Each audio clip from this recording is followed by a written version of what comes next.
Hi, welcome to VistaTalks. Today's topic is a little bit different, and it's something that many people are considering at the moment. And that topic is, how do you actually go about evolving your localization approach? And I want to start by saying that if you're hearing the phrase, oh, look, we always do it this way, or this is how we handle this, you're probably going to be interested in this topic. Many organizations build their localization processes over time, which sometimes starts as a simple solution that then becomes the standard way of working. Teams can grow comfortable, of course, stakeholders start to trust the process, and results can be generally good.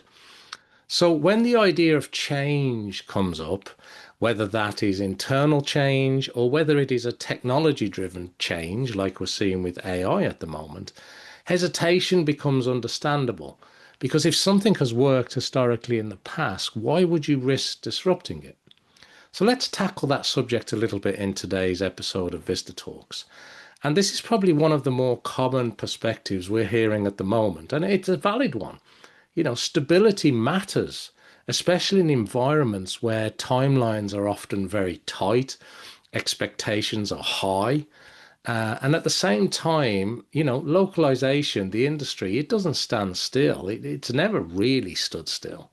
So as businesses grow, what once worked can begin to show signs maybe of a little bit of strain or a little bit of friction. And there are practical reasons why teams may avoid changing their localization approach. Established workflows can feel predictable. They can certainly feel safe. Everybody knows how things work. You may have internal stakeholders, including your leadership, that can be comfortable with the way things are. And teams might be more concerned about disruption to ongoing projects that they're working with. And, maybe also past efforts in your company to change processes may not have gone smoothly. Now, we all know that ownership of localization can be distributed across multiple teams and partners. And in many cases, I think the concern is not always about resisting improvement. It's about avoiding unnecessary risk. And that's a reasonable position. Growth certainly introduces friction. Even well-functioning localization setups can encounter friction over time.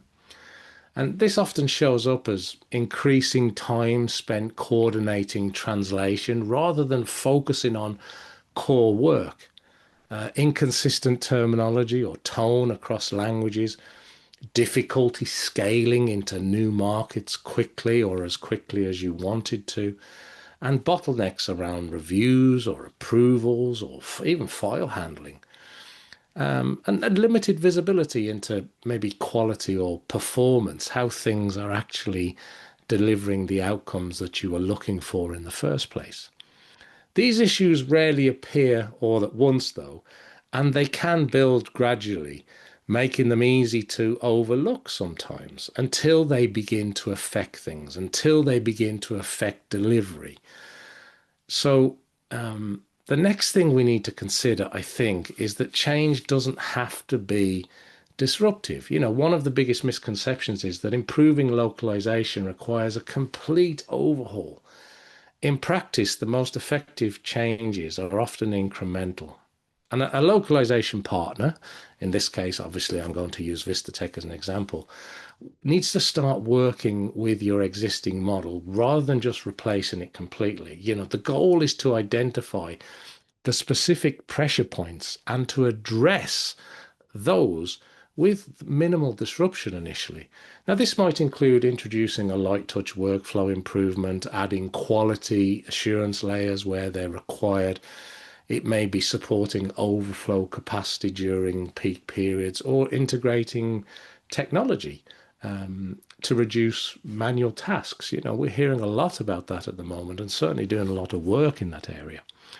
Standardizing terminology across key content areas. These are targeted adjustments, not sweeping changes. So if your C-suite or your management team is hesitant for change, It can often be because the current system appears to be delivering maybe somewhat acceptable results. And in these conversations, it sort of shifts away from change, in inverted commas, towards measurable business outcomes. So rather than proposing a new model outright, it can be more effective to focus on reducing internal workload for teams, improving the speed to market, strengthening your consistency and brand control, and importantly, supporting future growth without adding more and more complexity. And these outcomes will align with broader business priorities. And that alignment makes them easier to support at a leadership level. Another effective strategy is to run improvements, and these improvements can run in parallel with your existing process. So instead of replacing what you have, a partner can, pilot a new workflow on a specific project or market, or handle a subset of languages or content types. Also support maybe a product launch or a high priority initiative that you have. And this approach allows teams and stakeholders to evaluate results in a controlled, lower risk environment. And it also provides tangible evidence of value, which is often more persuasive than theoretical benefits. So, for a closer look at how incremental change works in practice, let's see how somebody like Vistatec, for example, would approach localization program management. And to do that, let's think about when should you reassess your localization model.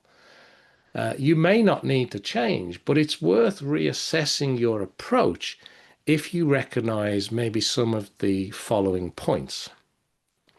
So, is localization consuming increasingly internal resources? Do you find that incremental growth? Is it consuming more and more resources and time? Is expansion into new markets becoming more complex for you? Is your quality or consistency starting to show issues, starting to show problems around quality, around consistency issues? And this can happen whether it's human experts or whether it is AI. Now, delivery timelines are also becoming harder to meet. Teams are building workarounds to manage the processes. And these are all indicators that the current model you're operating in may need to be looked at or may need some reinforcement. And addressing things early, obviously, is less disruptive than waiting for problems to compound, which they no doubt will. There's nothing inherently wrong, I want to say, though, with maintaining a process that works. Stability and reliability are important, and we can't lose sight of that. However, localization is closely tied to growth, and processes that served you well at one stage may not serve you well at the next stage. So let's talk about the obvious stuff as well. Technology, AI in particular, it's changing rapidly. Organizations that periodically review their localization model are certainly better positioned to identify gaps before they affect the quality, the delivery, the speed, the complexity problems that we've been touching on here. And again, working with a trusted partner doesn't mean abandoning everything that you've built. It means strengthening it carefully and incrementally so it continues to support the business as it scales. So if this new way of working, particularly around artificial intelligence, is beginning to show that you need to look at your processes, your traditional ways of doing things, or if you're seeing those signs of friction in your localization process, it'd be great to reach out to a trusted partner. Of course, Vistatec is always here to help, but we hope that this gives some insights into the important topic of how to evolve your localization approach. Thanks for tuning in to this episode of VistaTalks. I hope you can join me again soon, where we'll be talking to some more interesting people with some interesting scenarios from all around the world, as we do here on Vista Talks. And thank you to everybody who's been supporting us. We recently picked up a brand new award. We got a Gold Video Award for the podcast, which we're very, very proud of. So thank you to everybody who tunes in, watches, listens, or subscribes. We certainly appreciate it. Thank you.